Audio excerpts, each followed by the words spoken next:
breaking news. Thunderbolt Ross has been removed from office as President of the United States after his targeted attack upon Vice President Kaya Sungam and civilians of Washington, D.C.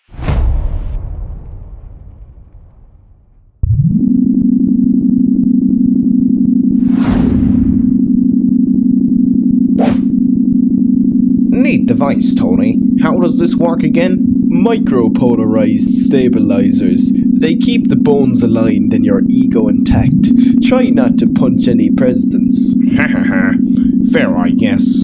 Thanks, man.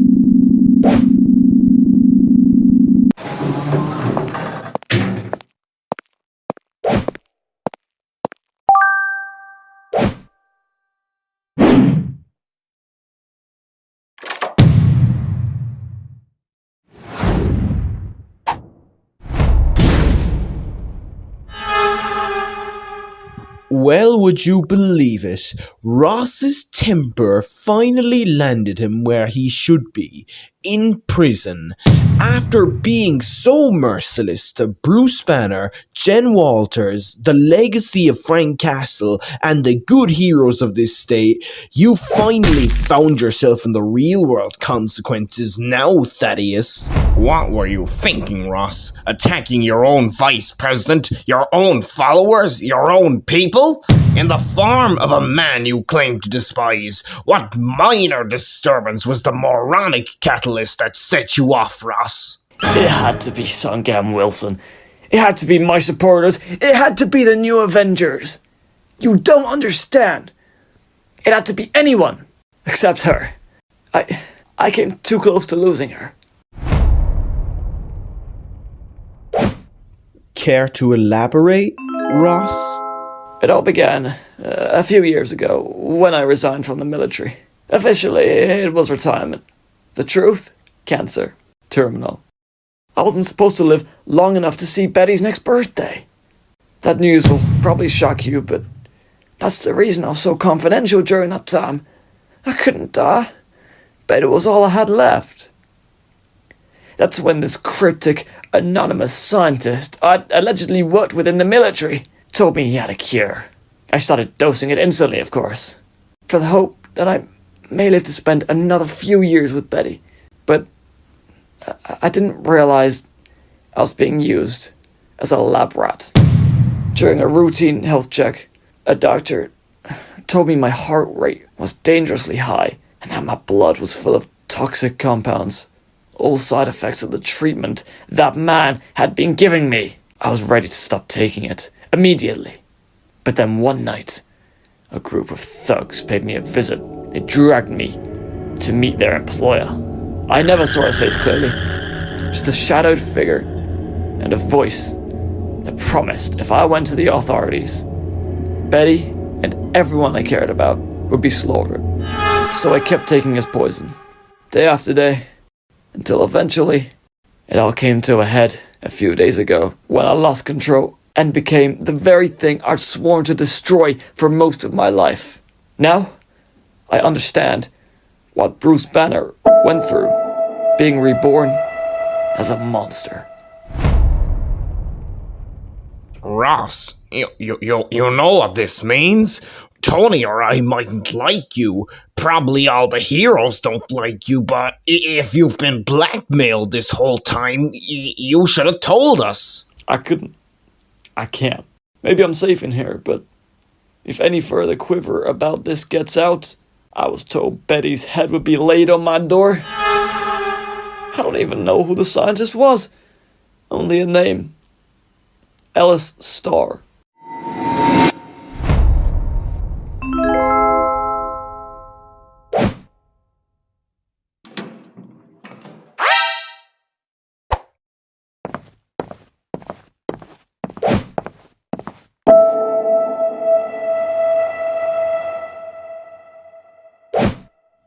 I promise we'll keep you and your daughter safe, Ross. Just stay put here in the meantime, and we'll handle the rest.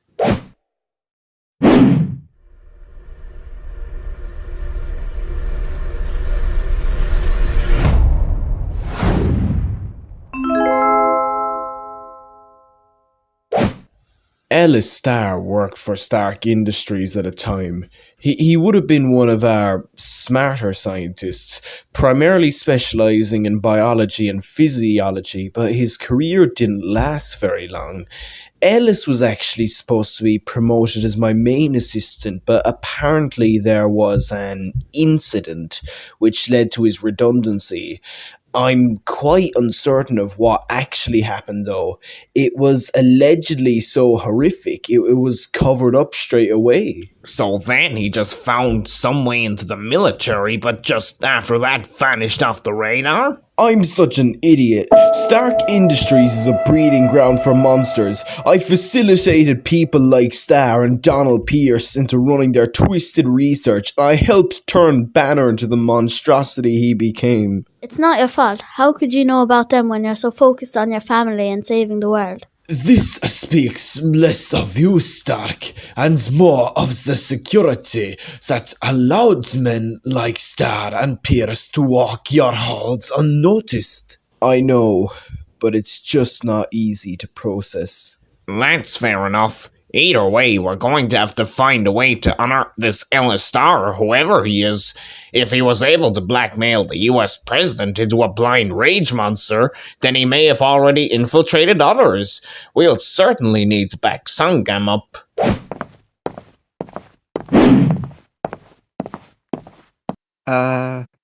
Hey, guys. I just want to know, Mr. Stark, if I'm allowed to have the day off today, if you don't mind. Bob, please. You don't have to ask me. You saved the city days ago, man. You've earned it. Anything for the guy who got injected with the magic sauce? Yeah, magic sauce.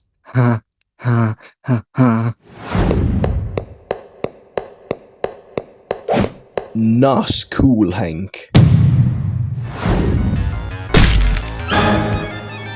You're an idiot. You stole the serum. You don't even deserve a day off, let alone be in this team. You're a fraud. Time is ticking, Robert. When the clock strikes 0, you'll finally become useful. Hey, Bob. Wanna go out to lunch with us along with Bucky and Sarah? Yes, sure.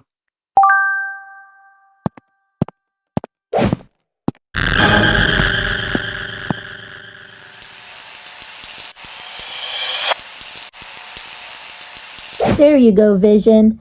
You're all good as new. Many thanks, Kamala. No problem, Vis. Man, it's a good day. No Sam around. But hey, that's okay. Maybe even better. I would not call anything involving Sam a laughing matter, Kamala. Lighten up, robot. He's my best friend. We can say stuff like that about each other. You always wondered how Sam knew so much about what happened to your father. It was because his father was there. What? What did you say? I don't know why nobody told you. Sam's father was Nova protecting the city that night. He was supposed to stop the attack, but he failed. He was arrogant.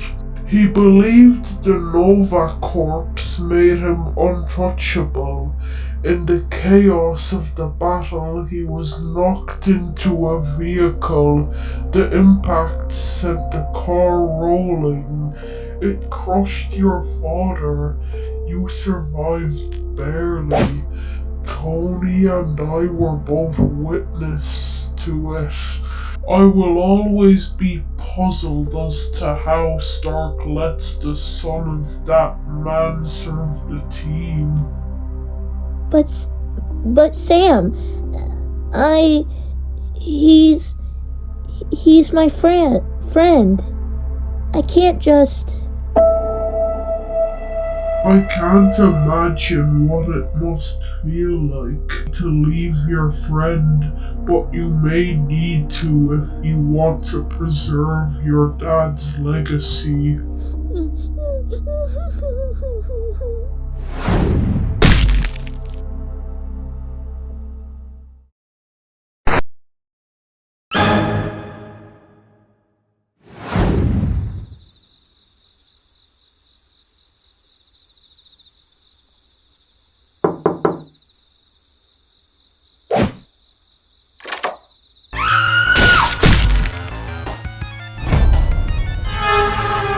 Why, hello, Miss Reynolds. I understand you're Robert's mom.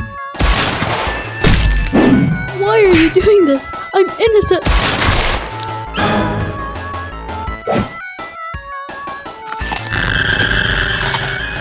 A necessary ingredient.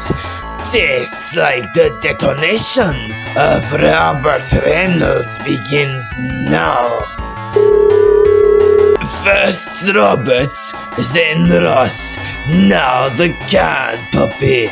I must thank you graciously for your contribution. Vision.